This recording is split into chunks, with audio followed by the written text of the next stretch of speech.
너무 짜치는 걸 넣으면은 그냥 되게 없어 보이거든요. 처음엔 학생들이 못 써오다가도 지원 동기는 몇 번 같이 넣다 보면 다들 기가 막히게 잘 써요. 자소서에서 우리를 괴롭히는 게 뭐가 있나요? 바로 여러분들 많이 괴롭히는 지원 동기가 있죠. 이거 너무 가지각색으로 되게 재밌게 써오길래 제가 여러분들한테 명확한 가이드를 드리고 싶어요. 자, 지원 동기는 기업 지원 동기하고 직무 지원 동기가 있어요. 500자 기준으로 전 설명을 드려볼게요. 기업 지원 동기는 500자에서 3문장 정도 적는 게 좋아요. 사실 기업 지원 동기를 채용 담당자가 그렇게 딥하게 분석하면 읽지는 않아요, 절대. 그 사람들이 매 분기 이 짓을 하고 있고 수많은 애들이 자기 회사에 대해 적는 걸 보고 있는데 거기에서 얼마나 특별한 걸 찾고 하겠어요. 그렇기 때문에 전체적인 짜임새와 맥락 속에서 체계가 있고 그리고 우리 회사에 대한 로열티가 있는구나라는 느낌, 그런 느낌을 주기 위해서 쓰는 건데 어떻게 보면 요식행위 같은 거라고 생각하시면 돼요. 엄청나게 특별한 걸 쓸 필요가 없단 말이에요. 내 경험에 기반한 게 아니기 때문에. 자, 기업 지원 동기는 3문장으로 구성된다면 일단 첫 문장은 두 가지식으로 바로 나의 의지를 보여줘야 되겠죠. 지원 동기를 쓰라고 했으니까 의지적인 항목이니까 의지를 바로 보여줘야 임팩트가 있을 거 아니야. 현대차면은 현대차에 이런 부분에 함께하고 싶어 지원했습니다라고 딱 쓰라는 거를 두 가지식으로 바로 박는 거죠.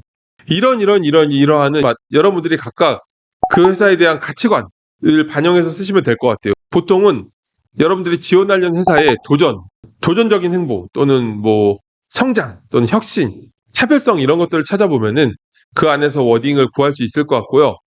자, 그 다음에 두 문장은 총론과 강론으로 풀어내는 거예요.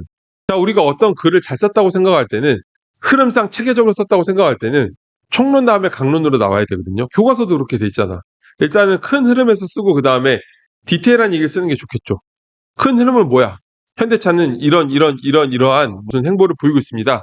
라고 조금 굵게 쓴 다음에 그 다음에 세 번째 문장에서 특히 최근 이런 얘기를 붙이면서 세부적으로 들어가는 거죠. 특히 최근 이러한 부분들은 충분한 어떤 것들을 보여주고 있다. 이런 식으로 세 문장을 쓰면 되는 거예요. 의지, 총론, 강론. 이게 500자 지원 동기에서 기업 지원 동기 세 문장이거든요. 근데 기업 지원 동기에도 경험을 듣고 싶어 하는 친구들이 되게 많아요.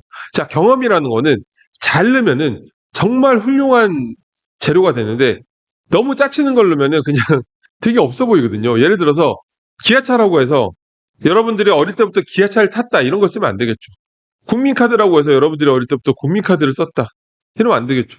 이런 게 아니라 내가 이 회사에 입사하고 싶어질 만한 그런 명확한 연계가 돼야 돼요. 기아차라고 하면은 세 번째 문장에 최근 기아차에서 실시한 2000 몇 년 트렌드 박람회에 참여해서 기아차의 이런 부분에 깊은 인상을 받았다. 이 정도 돼야 되겠죠. 실제로 저희 학생이 써서 이렇게 서류 합격했었고요. 자, 그러면 기업 지원 동기 다음에 바로 직무 지원 동기가 나와야 되는데 직무 지원 동기는 철저하게 경험에 기반해야 돼요. 경험.